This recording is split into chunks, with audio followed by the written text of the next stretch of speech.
നമസ്കാരം. മലയാളി വാർത്ത ഇൻസൈഡിലേക്ക് സ്വാഗതം. കാലമൊന്നിനും കണക്ക് ചോദിക്കാതെ പോകില്ല. അതുമാത്രമാണ് നമുക്ക് സതീശനോട് പറയാനുള്ളത്. വി ഡി സതീശനൊപ്പം ഇപ്പോൾ മാധ്യമങ്ങൾ പോലുമില്ല. വി ഡി സതീശനെ ആദ്യം കേരളത്തിലെ MLA-മാർ കൈയൊഴിഞ്ഞു. വി ഡി സതീശൻ വേണ്ട എന്ന് വെള്ളാപ്പള്ളി നടേശൻ, വി ഡി സതീശനെ വേണ്ട എന്ന് സുകുമാരൻ നായർ, വി ഡി സതീശനെ നുണേശൻ എന്ന് പരിഹസിച്ചുകൊണ്ട് നേരിട്ട് ആക്രമിച്ചവരാണ് CPM എന്നും ഭയന്നത് വി ഡി സതീശനെ തന്നെ.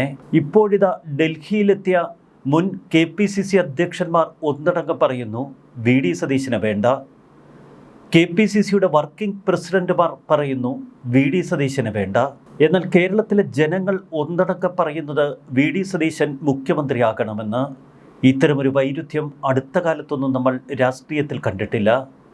ജോസഫ് വിജയാകാൻ സതീശന് കഴിയില്ല. വടശ്ശേരി ദാമോദരൻ സതീശൻ എന്ന വി ഡി സതീശൻ ഇപ്പോൾ തലയെടുപ്പോടെ കേരളത്തിൻ്റെ മണ്ണിൽ നിൽക്കുന്നു. ഇതൊരു തോൽവിയല്ല എന്ന് വി ഡി സതീശൻ തിരിച്ചറിയണം. നിങ്ങൾ നല്ലവണ്ണം യുദ്ധം ചെയ്തു. LDF സർക്കാരിനെ, പിണറായി വിജയനെ താഴെയിറക്കാൻ വി ഡി സതീശൻ എന്ന പ്രതിപക്ഷ നേതാവിന് കഴിഞ്ഞു. കേരളത്തിലെ ജനങ്ങൾ നിങ്ങളെ നെഞ്ചേറ്റുന്നു. എന്നാൽ ഡൽഹിയിൽ നിന്ന് കേരളത്തിലേക്ക് ഇപ്പോൾ മുഖ്യമന്ത്രിയായി എത്തുന്ന KC വേണുഗോപാലിനെ സംബന്ധിച്ച് ഇതൊരു വിജയം എന്ന് അവകാശപ്പെടാൻ കഴിയില്ല. രാഷ്ട്രീയ ചതുരംഗക്കളിയിൽ ഒരുപക്ഷെ ഇപ്പോൾ വിജയി KC വേണുഗോപാൽ തന്നെയാവാം. എന്നാൽ ആ വിജയത്തിനപ്പുറം വി ഡി സതീശൻ്റെ ഈ പോരാട്ടം എപ്പോഴും കേരളത്തിലെ ജനങ്ങളുടെ ഓർമ്മയിൽ കത്തി നിൽക്കും. എന്തുകൊണ്ട് വി ഡി സതീശനെ CPM ഭയന്നു? എന്തുകൊണ്ട് വി ഡി സതീശനെ രാഹുൽ ഗാന്ധി ഭയക്കുന്നു? എന്തുകൊണ്ട് ഹൈക്കമാൻഡ് വി ഡി സതീശനെ തുടക്കം മുതൽ സംശയിച്ചു? എന്തുകൊണ്ട് കേരളത്തിലെ ജനങ്ങൾ മാത്രം ആ പേര് നെഞ്ചിലേറ്റി? ഒരുപക്ഷെ നേതാക്കളുടെ പെട്ടിപിടിക്കാൻ ഡൽഹിയിലെ 10 ജൻപത്തിൽ സതീശൻ തിണ്ണനിറങ്ങിയിട്ടുണ്ടാവില്ല. തുടക്കം മുതൽ നമ്മളൊരു ദൃശ്യം കണ്ടിരുന്നു. രാഹുൽ ഗാന്ധി എപ്പോഴും വി ഡി സതീശന് നേർക്ക് മുഖം തിരിക്കുന്ന ദൃശ്യം. അതിന് പിന്നിൽ ഒരൊറ്റ കാരണം മാത്രം. കേരളത്തിൻ്റെ മുഖ്യമന്ത്രി സ്ഥാനത്തേക്ക് തുടക്കം മുതൽ രാഹുൽ ഗാന്ധി മനസ്സിലിട്ടത് KC വേണുഗോപാലിൻ്റെ പേര് തന്നെ. ഡൽഹിയിലെ തങ്ങളുടെ സ്വാധീന മേഖലയിൽ നിന്ന് KC വേണുഗോപാലിനെ കേരളത്തിലെത്തിക്കണമെന്ന് നേരത്തെ തന്നെ രാഹുൽ ഗാന്ധി നിശ്ചയിച്ചുറപ്പിച്ചിരുന്നു. അതുകൊണ്ട് തന്നെയാണ് KC വേണുഗോപാലിൻ്റെ ഓരോ നീക്കങ്ങൾക്കും രാഹുലിൻ്റെ പൂർണ്ണ പിന്തുണയുണ്ടായത്. 2021 മുതൽ കേരളത്തിൽ കൃത്യതയോടെ ചതുരംഗക്കളി നടത്തിയ KC വേണുഗോപാൽ ഒടുവില റേസിൽ വിജയിച്ചു. കേരളം നെഞ്ചേറ്റിയ ഒരുപിടി രാഷ്ട്രീയ നേതാക്കൾ ഇവിടെയുണ്ട്. അവരിൽ പ്രമുഖരാണ് ഷാഫി പറമ്പിലും മാത്യു കുഴൽനാടനുമൊക്കെ. ഷാഫി പറമ്പിലിനെ കേരളത്തിലെ ജനങ്ങൾ ഏറെ സ്നേഹിച്ചിരുന്നു. M ലിജുവിനെ അവർ പലപ്പോഴും ചേർത്ത് വച്ചു. VS ജോയിയെ അവർ ആരാധനയോട് നോക്കിക്കണ്ടു. എന്നാൽ ഷാഫി, ലിജു, VS ജോയി, അനിൽകുമാർ, അഭിജിത്ത്, മാത്യു കുഴൽനാടൻ, എല്ലാറ്റിനുമൊടുവിൽ KPCC അധ്യക്ഷൻ സണ്ണി ജോസഫ് വരെ എല്ലാവരും വി ഡി സതീശനെ തേച്ചു. ഇവിടെ ചില ചോദ്യങ്ങൾ ബാക്കിയാവുന്നു. സീനിയോറിറ്റിയും പക്വതയും കണക്കിലെടുത്താൽ താൻ എപ്പോഴും രമേശ് ചെന്നിത്തലയെ പിന്തുണയ്ക്കുമെന്ന് തുടക്കം മുതൽ വി ഡി സതീശൻ തൻ്റെ അടുത്ത സുഹൃത്തുക്കളോട് പറഞ്ഞിരുന്നു. എന്നിട്ടും എന്തുകൊണ്ടാണ് സീനിയോറിറ്റിയും പക്വതയും കണക്കിലെടുത്ത് രമേശ് ചെന്നിത്തലയിലേക്ക് ആലോചന നീങ്ങാത്തത്?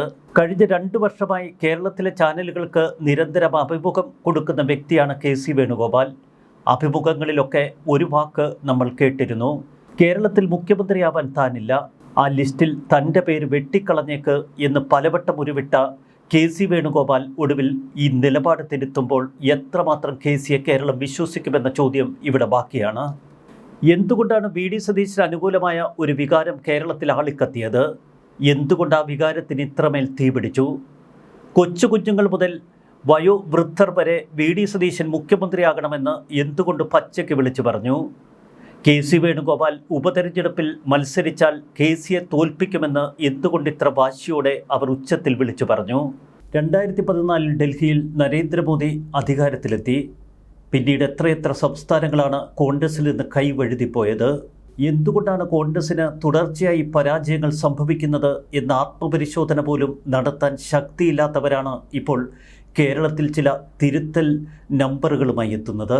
രാഷ്ട്രീയം പലപ്പോഴും അങ്ങനെയാണ് എന്ന് നമുക്ക് ആശ്വസിക്കാം. ജനഹിതം ഇവിടെ അട്ടിമറിക്കപ്പെട്ടു എന്ന് ബഹുഭൂരിപക്ഷം ജനം കരുതുന്നു. വി ഡി സതീശൻ പ്രതിപക്ഷ നേതാവായി വിജയിച്ചിരുന്നുവെന്ന് കേരളത്തിലെ ജനങ്ങൾ ഒന്നടങ്കം പറയുമ്പോൾ എന്തുകൊണ്ടാണ് AICC സംഘടനാ ചുമതലയിൽ നിന്ന് ഒരാളെ കേരളത്തിലേക്ക് മുഖ്യമന്ത്രിയായി കൊണ്ടുവരുന്നത്? പലപ്പോഴും അധികാരം ഇങ്ങനെയൊക്കെയാണ്. അധികാരത്തിനു വേണ്ടി സ്വന്തം പിതാവിനെ ജയിലിലടച്ച ചരിത്രം പോലും നമുക്ക് മുന്നിലുണ്ട്.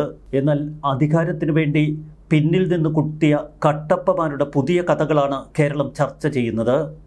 2021 വി.ഡി. സതീശനെ കേരളത്തിൻ്റെ പ്രതിപക്ഷ നേതാവായി അവതരിപ്പിക്കുമ്പോൾ സതീശന് നൽകിയ ടാസ്ക് അടുത്ത 2026 നിയമസഭാ തെരഞ്ഞെടുപ്പിൽ വലിയ ഭൂരിപക്ഷത്തിലെത്തിക്കണമെന്ന്.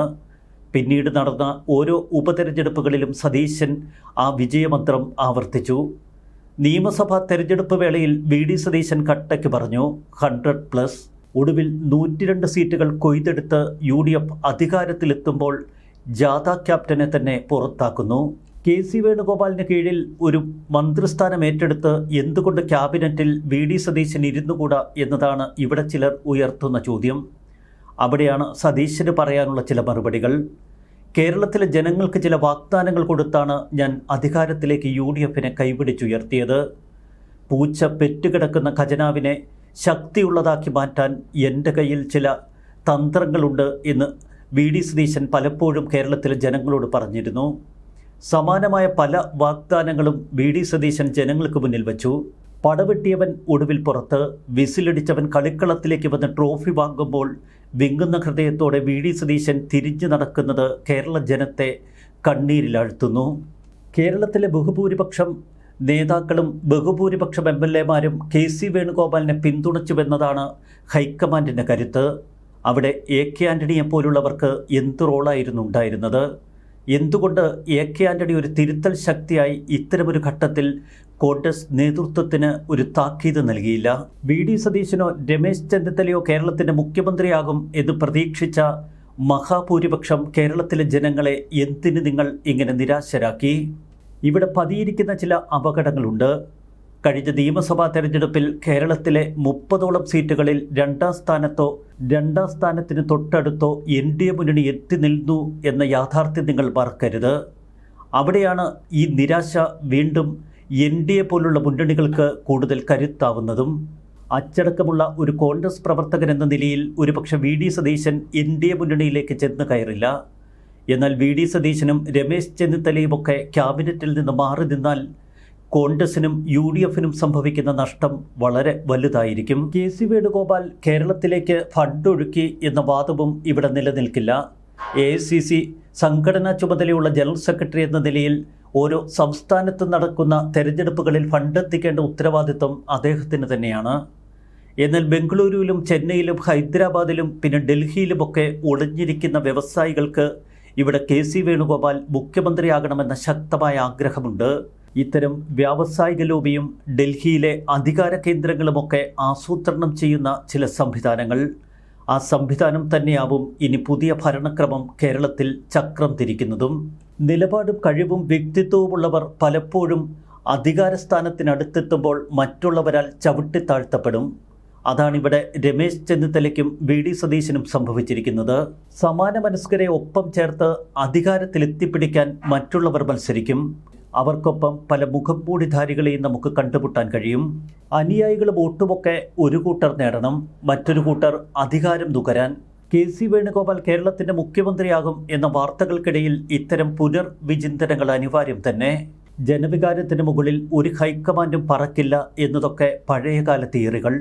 ജനപ്രതിനിധികളുടെ ഭൂരിപക്ഷത്തിൽ ജനാധിപത്യം അട്ടിമറിക്കപ്പെടുന്ന അപൂർവ കാഴ്ചയാണ് നമുക്ക് മുന്നിൽ. 2011-16 കാലഘട്ടത്തിൽ അന്ന് ഉമ്മൻചാണ്ടി സർക്കാരിനെ വെള്ളം കുടിപ്പിച്ച വി.ഡി. സതീശന് ഇപ്പോൾ പിന്തുണ വേണ്ട എന്ന പരസ്യ നിലപാട് A ഗ്രൂപ്പ് കൈക്കൊണ്ടു കഴിഞ്ഞു. പലപ്പോഴും I ഗ്രൂപ്പിനൊപ്പം കാലാകാലങ്ങളായി ചേർന്ന് നിന്നവർ ഒന്നടങ്കം ഇപ്പോൾ വി.ഡി. സതീശനെ തേച്ച് കെ.സിക്കൊപ്പം അണിചേർന്നു. ചുരുക്കത്തിൽ രാഷ്ട്രീയ സമവാക്യങ്ങൾ പരിശോധിക്കുമ്പോൾ ഗ്രൂപ്പിനപ്പുറം കെ.സി. തൻ്റെ ഗ്രൂപ്പ് കേരളത്തിൽ നട്ട് നനച്ച് വളർത്തിയെടുത്തു. അതുകൊണ്ട് തന്നെ അധികാരസ്ഥാനത്തെത്തുമ്പോൾ അവരുടെ വല്ലാത്ത പിന്തുണയാണ് കെ.സി. വേണുഗോപാലിനുള്ളത്.